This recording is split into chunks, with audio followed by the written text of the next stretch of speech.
Okay. Yeah, I've been using Python for the last 10 or 11 years, but I've been a programmer for about 40 years, so doing other things.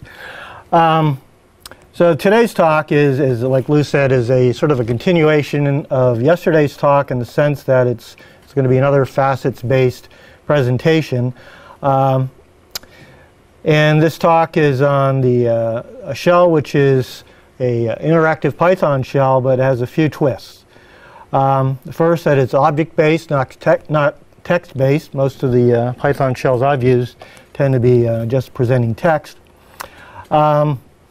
It's graphical, has a flexible, customizable, themable user interface. It has a lot of themes. We probably won't explore any of that in today's talk, but you can make it look pretty much however you want.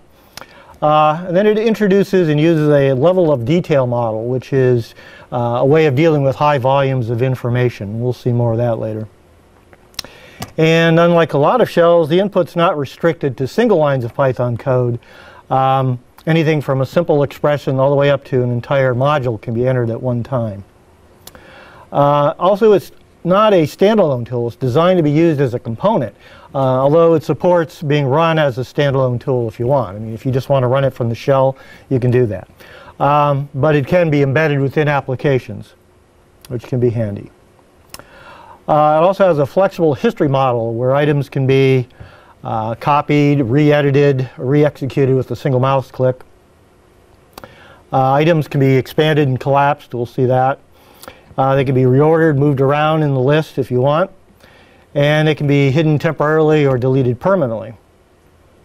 And in fact, they can actually be shared with other shell instances. You could have multiple shell interpreters running and sort of be trading information back and forth between them. As I said before, it's an object-based interface, so every thing in the shell is an object called a shell item. And the architecture is extensible, so new item types can be added fairly easily. The currently defined item types are, and there's going to be a long list of these, so I'll just expand them out here. In fact, I don't think the last one quite fits. And I'm not going to go into each of these in detail, but you know, this gives you some idea of the different types of objects that can be represented. The top few are the ones that you see most often, where a command is your executable Python code or shell command. Result is something returned by an expression when you evaluate it. Exceptions, outputs, and errors are the standard kinds of things, either tracebacks or standard out or standard error type output. And then you get into some more esoteric things, like you can embed a facet UI view right within the debugger interface if you want, or the shell interface. And then there's a lot of different types of files and so on, and none of which we're probably going to have time to cover in today's talk. Now, as I said before, the input is not restricted to a single text line, so it includes a full text editor for entering commands. So you can enter anything from a simple expression all the way up to a module. But because it is a text editor, you have to, you know, most shells, you just hit enter at the end of the line.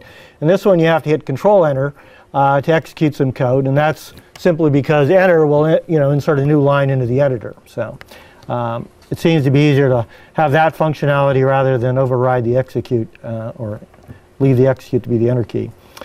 Now, one of the things that takes a little bit of getting used to the first time you use it is that is how it handles the text in the code editor. So if you've entered some code and hit the control enter key to execute it, and there's an error in the code, then the code stays in the text editor so that you can correct the error.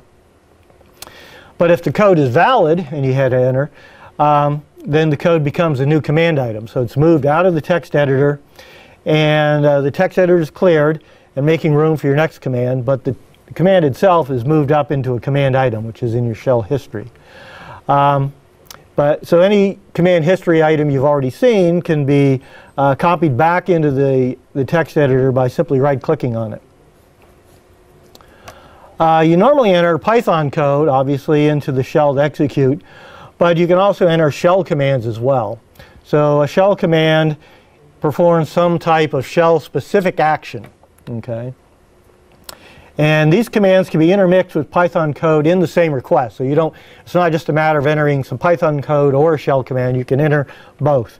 They're syntactically different enough that the shell can detect the difference. And shell commands produce results, objects, just like Python code. So here's an example of a simple thing where I've entered 3 lines of text here. The first is a shell command, I don't know if you can see that well, /t, which says I want to time how long the following code executes. Then I have a little loop there I want to execute. So this is the command item itself, the top item. Then underneath it you see some output that was sent by the command to standard out, which counts for the little red arrow here. And it indicates, that the command took a certain amount of time to execute. Now there are more than 20 shell commands defined currently, and I'm not going to go into those. And new commands can be easily added and defined and registered with the system. And just as an example of that, here's a little command I've entered. So I've done everything here. I've imported the command class I need to extend. I've defined the command, which includes both the summary of what it does, the extended help, and then the execute method, which actually does it. In this case, it's just the famous hello world command. And then the next to last item registers the command with the shell and giving it the name hi. And the very last line actually executes the command. So I entered all this as one command shell entry, and when I hit Control Enter to execute, I get a message back from the command shell indicating that the hi command has been defined, and then it executes the command, the very next line, and then I see the output as a separate item. So there's 2 different results produced by that. One by the shell processor itself processing the registration of the command, and the next by the command itself. So what time should I be targeting? I've never given these talks before. My pacing yesterday was terrible. So 11:15. 11:15 to 11:20. Okay. As I mentioned before, the shell has the notion of level of detail, which is a somewhat unique feature. And it's because you often have large chunks of information to deal with. You might have a Python source module, a big exception traceback, output from a lot of print statements, a big list of values, and so on. So sometimes you want to see it all, sometimes you don't, and sometimes you change your mind. So level of detail is the feature within the shell that allows you to handle that. And the way it works is that every shell item has 3 levels of detail. The first is the collapse state, which always appears as a single line. So it's just sort of a placeholder so you can remember that the result was there, and it tries to present a summary of what's in that item. And then there's the next level up of the summary, which is a partially expanded view of the shell item, but some details are not shown. And then there's the expanded, which shows everything. And so that can be quite detailed, thousands of lines of information. And when it's in the summarized state, you as a user control how much level of detail. It's a user customizable option you can set. So you can dial it up or down to suit your particular style. And on an item by item basis, every shell item can either be changed individually. So one item could be fully expanded, the next could be fully collapsed. Or you can do it for all items at the same time. So you can expand or collapse every item in the shell all at once. So the next couple of slides are examples of how that works. So here's the result. The same result, but shown at 3 different levels of detail. So the top level is in the collapse state, it's just a simple list of numbers. And the middle state, or the middle item there, is the summarized state. So you can see that there's a line indicating that some of the text has been omitted. And then the last is the fully expanded one. Here's another thing showing the same thing for a command item. In this case, the command item was a complete Python module that I'd been working on, the drawable canvas, which was part of yesterday's talk. So on the top, you can see that the whole module has been collapsed down to a single line with a little annotation indicating there's more than 100 lines also visible. And the summarized is, you can see again, more text. And then the final state, which is showing all 130 some odd lines, and that goes off the screen. Now, the shell also includes a number of toolbars.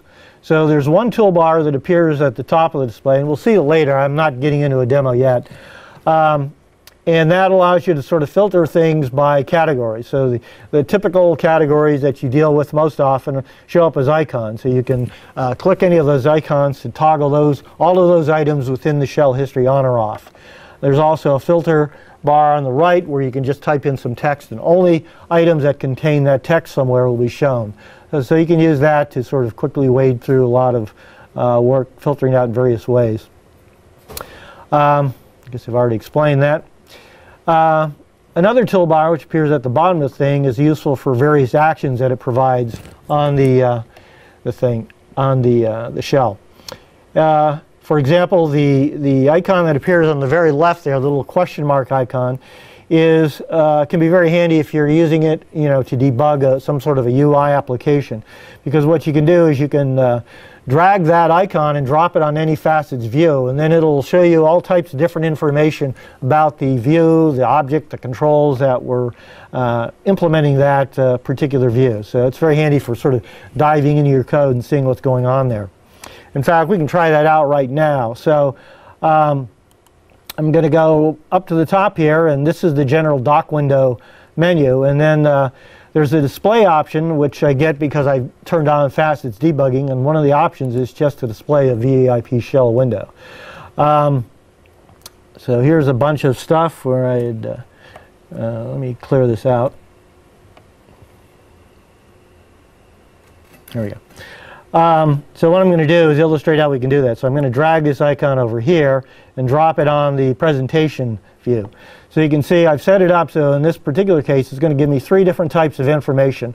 One is the low-level control that's implementing that widget. The other is the editor. Editors are a facets thing that sort of act as the interface between your model and the user interface. And then the presentation object itself. The presentation is the model.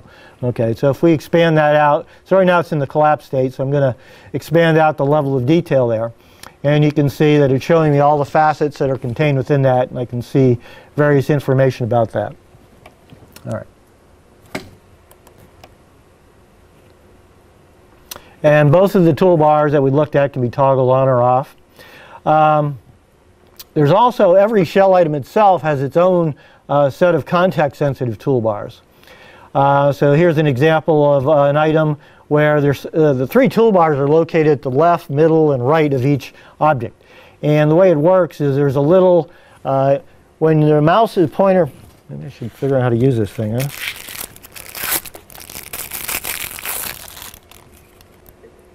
Do I have to do something to make it stay on? No, you have to press it. Oh, the whole time, okay. So when you mouse, normally these things aren't there, but when you mouse over that item, you'll see a little circle target that you can mouse over. And that, the closer you get to that, then the toolbar itself fades into view. Okay. So there's a lot of different actions available, and those are all fully customizable, so you can set up which options you want to see and which menu they're on and so forth, and we're not going to demonstrate that. But just as a couple of examples, one would be to select the attributes you want to display for a particular object type.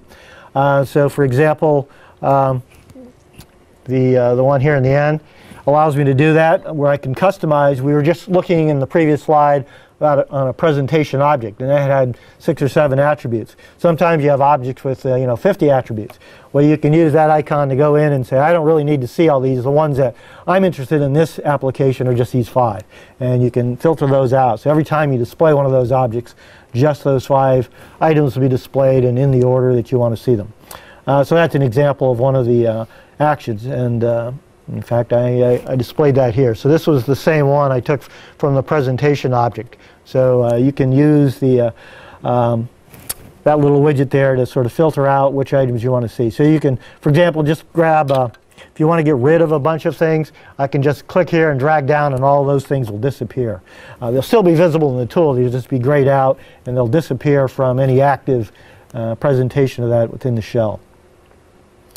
Another one would be a command that you can do is display the source files for an object implementation. So if you invoke that command, it'll show you a list of all the source files. So again, I'm using that same presentation as an example. I selected that command, and I've got 3 different files that are involved with the implementation. The presentation model itself, which inherits from tools, which inherits from has facets. So it gives me an entry for each of those. And those actually are, I had said there were some more esoteric types of objects, those are file objects, Python source file objects. So that's in the compressed state. If you expand them out, you see the source file. So you can see the whole source file right there. The shell itself includes a fairly simple but helpful use system. So if you don't have a help system, so if you haven't used it before, you can just hit the help key and you'll get this little window, and it's divided up into various sections, commands and variables and so on. And clicking on any of the highlighted areas will give you more information. Help can be invoked as a shell command itself, so just the / command will display help. Or by clicking on the little help toolbar icon, which is right at the toolbar at the bottom of the window. Just click on the little eye icon and you'll get this same display I just showed. One nice thing about the help system is if you write a new shell item or a command or whatever, it's automatically hooked into the shell, into the help system, so it'll appear in any of these summaries that you see. So you don't have to worry about trying to figure out how to do that. It just does it for you automatically. You just provide the text that with a certain name in a certain place. Now there's a number of keyboard shortcuts that are available. So each of the there's two main areas of the shell. One is the text area, so that has a number of keyboard shortcuts, and the other is the history item. In each of those has a number of keyboard shortcuts, and each of the items can have a unique set of keyboard shortcuts based on its item type. So different types might have different types of shortcuts, and the help system will indicate which ones they apply to. Now, as I said, the shell items have their own help shortcuts, and they're context sensitive. So all you have to do is hover the mouse pointer over a particular item and then press the shortcut key. You don't have to click the item first or anything. So for example, if you're looking at something, a long display of text in one result, and you press the F key, then that's the filter key or find key, and then it'll pop up a little thing. You can type in some text. So here it's showing me the result of what I've done when I've displayed all the shortcut keys. There's quite a few of those, and then I was interested in the ones that did hide. So I pressed the F key and typed in hide. Now it's showing me only the entries that had the word hide in there somewhere. Now there's multiple ways that can be used to invoke the shell. You can run it from the command shell, like I said. There's an example of how to do it. You can, yesterday I went over the tool framework, and so you can just embed it as a normal tool in that environment. You can also embed it as an editor in any facets UI view. So a UI view is, again, when you're writing an application, you create models and you create views. You can just embed the entire shell as an editor in any view that you create. And you can also do it by dynamically invoking it from a facets application, as long as you set the facets dev environment variable. And that's what I showed you before, the way I invoked it from this presentation, just by picking it off the menu. And it can be used, it's not specifically tied into facets, so you can use this for regular Python code. So if you invoke it from a command shell, it'll have a GUI app interface, but you can debug or do whatever you explore your own code. It doesn't have to be facets based, but obviously it works better in a facets based environment because it can take advantage of all the extra features it has.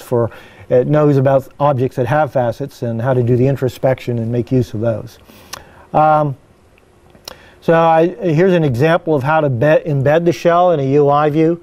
So I've created a simple person class here, which only has 3 facets: name, gender, and age, a string, an enumerated value, and a range. Then I've added, for the purposes of this thing, because I wanted to have the shell, I've added a dictionary for the shell, and that works as the shell's namespace. And then I've created a view which has the name, gender, and age attributes, which are sort of my model things that I want to display in the view. Then I've just added a shell item using the VIP shell editor. And then in the bottom line just invokes the view. So it creates an instance of the person object and says edit the default view for that object. And we can give this a try right now. All right, so now I've executed that last line of code there. And so we can see here's the model. The model stuff is on the left. There's the name, the gender, and age. And there's the VIP shell on the right. Now, this is the text area in the bottom. I don't need very much here. But I'm going to enter self, which, whoops.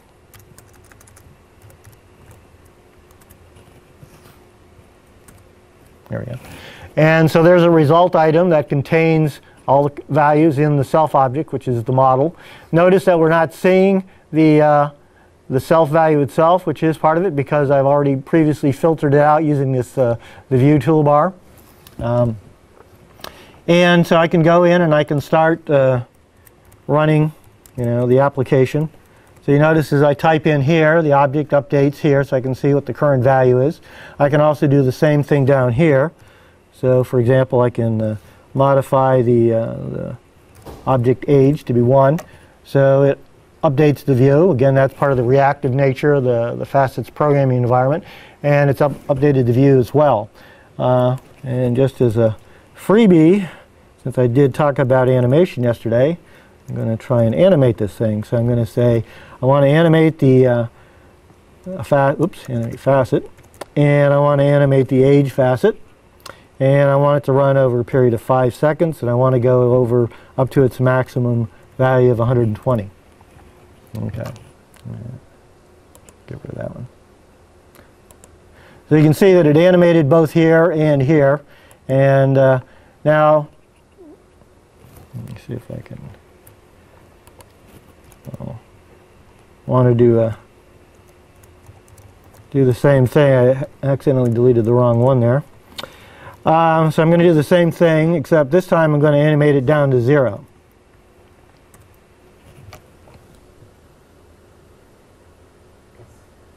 Ah, yes.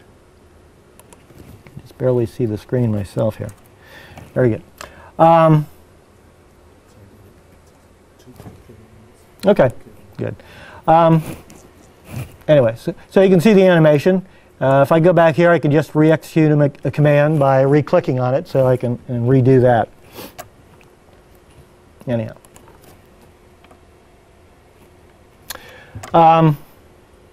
So I'll just display all this stuff. This is, whoops, the current information about the code itself. Facets is licensed BSD, runs under 2x, and it does require Qt for the user interface part, and NumPy used in a few places. You could probably get by without it if you didn't want to install it. It's it's pre-version 1 alpha, mostly because it's there's no users, so it's always in an alpha status. It is available though. The information about that, I'll again just display all of it at once here. If you are interested, the main link you'd want to remember would be the user's guide link, because it has links to all the other pages as well. And so that's about it. Any questions? Questions, anyone? No? It's a lot of work.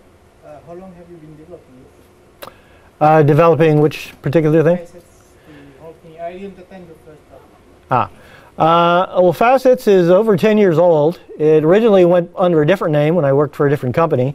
I was the one that developed it, so when I left the company, they had their company name in the package name, so I changed the name to Facets, and I've continued developing. I'm working on another company which is building a large scientific application using Facets. So it's been under development for a long time. It's gone through a lot of iterations. It's evolved over time, which is why it's sort of always in a perennial state of being alpha code. Because the user base has been so small, just me doing all the work for this one company, they're all scientists, so they don't really care how the rest of it works. Anyhow, the VIP shell is probably took about a month to implement, so That's impressive. yeah. Go ahead. You can interact with also these facets UI elements, but if you use it, if you add it to a regular Python application, can you interact with it at a global state or that? Well, of course, that'll depend upon the actual environment. If the application has a user interface, things get a little tricky, and I haven't had a lot of experience trying to get that to work. I know it can be done. We've seen cases where people have done it. If it's Qt based, then it's obviously no problem. I've gotten it to work with various 3D applications where, you know, there was a version of Nutek's core application, which they never ended up releasing, but it was Qt based, and it was very easy to interface facets into that and use it to build tools that work with that 3D application. And I've also gotten to work with a couple others. So, you know, it's not hard, but, you know, depending if it's using a different toolkit, there can be some issues that need to be worked through. I mean, it's never impossible, it's been in my experience, but it's not automatic. So. Yeah, very good. You probably have listened to Brett Victor's talk, the one that gave rise to Light Table, the new Python IDE. I mean, it will not be only Python, but it's, you know, for programming using some more dynamic paradigms. Did you listen to that talk? It was Inventing. Yes, if you haven't seen Light Table, I recommend you have a look at it. Oh, Light Table, yeah. It's called Inventing on Principle. Yeah, this is the original talk that exposes the underlying principles. I don't know. Yeah. I think you could get inspiration from it to improve these facets, VIP shell. Yes. Oh, I saw something a few weeks ago. It was, I think, it wasn't Python based. Is that what you're talking about? It will be. It will support. Yes, yes. That was on his to-do list, right? Yes. Yeah, I did see that a few weeks ago, and it has a lot of the same ideas for what I'm planning to do for the next generation of this stuff. That's nice. I want to use that. Yeah, well, you know, first I need to get some users of anything, you know, and so far it's been hard going, you know. I've been on it 10 years, and I like you on Facebook. you'll be the first. I'll make a single observation on that point. I think it was after your talk yesterday, I went to the World Wide Web to find out some more information, and I found that it was hard to find kind of just top-level information about what it was you were doing. So maybe there could be some like introductory information, easy to find for people would perhaps help with that. Yes, no, I agree. I mean, the website itself has only been done in the last few months, and it's basically the first attempt to actually document everything. Yeah. So, yeah, but unfortunately it's at the wrong level, you know. It's, yes, no, it's good, but you're right. You need... It was assuming I already know what I'm kind of doing. Yes, Yeah. yes. No, I agree, and, you know, it does come with a lot of demos, but you're right. It does need sort of a gee whiz page to, you know, like a... Facets.io or something is the URL. Something short and simple that you Yeah. can tell people to Yeah. Well, you know, it's just me working on it, so I'm working on a lot of different things, and the web stuff is something I'm trying to do. The company I'm working for really doesn't care about that because, you know, they're just using it, and they don't. So I don't get a lot of assistance there. So I don't know. At this point, I'm kind of oscillating between moving on in a totally different direction, or you know, or try to pursue this another year or two, and see if we can get some uptake on it. You know, I've given, you know, this is like the 6th PyCon talk I've given on this in the last 10 years, and there's never, you know, a lot of interest in it. So there's interest. I mean, what you've been showing is pretty cool stuff. And I think if more people knew about it, then yeah. Well, I'm not a real expert on, you know, getting the word out. I'm not a huckster or any of that, so I really don't know the best way to do that. So if anyone has any experience doing that, please email me or whatever, or talk to me after the talk or whatever. all